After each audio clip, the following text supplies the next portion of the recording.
ನಮಸ್ಕಾರ ವೀಕ್ಷಕರೇ, ಕೊಪ್ಪಳ, ರಾಯಚೂರು, ಬಳ್ಳಾರಿ ಹಾಗೂ ವಿಜಯನಗರ ಜಿಲ್ಲೆಗಳ ಜೀವನಾಡಿಯಾಗಿರುವಂಥ ತುಂಗಭದ್ರಾ ಜಲಾಶಯದ ಮೇಲೆ ಇಂದು ನಾವಿಲ್ಲಿದ್ದೇವೆ.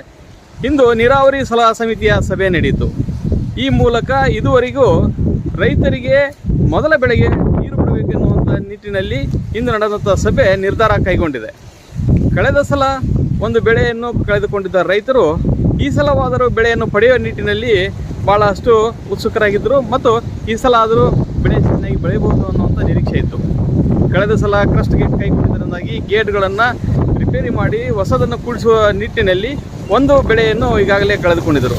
ಹೀಗಾಗಿ ಭಾಳಷ್ಟು ಸಂಕಷ್ಟದಲ್ಲಿದ್ದ ರೈತರಿಗೆ ಈ ಸಲವಾದರೂ ವರುಣದೇವ ಕೈ ಹಿಡಿತಾನೆ ಅನ್ನುವಂಥ ಮಾತಿತ್ತು. ಆದರೆ ಎಲ್ಲಿನೋ ಎಫೆಕ್ಟ್ನಿಂದಾಗಿ ಬರಗಾಲ ಆವರಿಸಿದ್ದರಿಂದಾಗಿ ಈ ಸಲ ಡ್ಯಾಮ್ ತುಂಬುತ್ತೋ ಇಲ್ಲೋ ಅನ್ನುವಂಥ ಒಂದು ಆತಂಕ ಮೂಡಿತ್ತು. ಆದರೂ ಸಹ ಇವತ್ತಿನ ಮಟ್ಟಿಗೆ 82 TMCವರೆಗೂ ನೀರು ಈಗಾಗಲೇ ನೀರು ಬಂದಿದೆ ಅಂತ ಇಲ್ಲಿ ಕೊಪ್ಪಳ ಜಿಲ್ಲೆಯ ಮುರಾಬಾದ್ ಡ್ಯಾಮ್ನಲ್ಲಿ ಈಗಾಗಲೇ 82 TMC ನೀರು ಈಗಾಗಲೇ ಶೇಖರಣೆಯಾಗಿದೆ.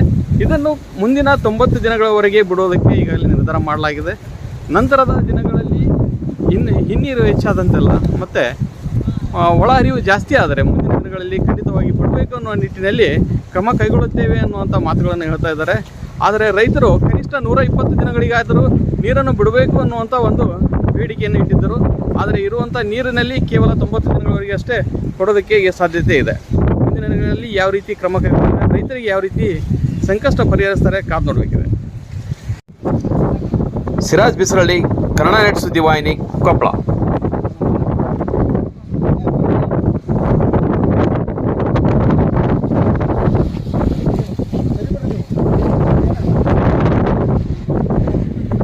ನಿರಂತರ ಸುದ್ದಿ ಹಾಗೂ ಮಾಹಿತಿಗಾಗಿ ನಮ್ಮ ಚಾನಲ್ ಲೈಕ್ ಮಾಡಿ ಮತ್ತು ಸಬ್ಸ್ಕ್ರೈಬ್ ಮಾಡಿ.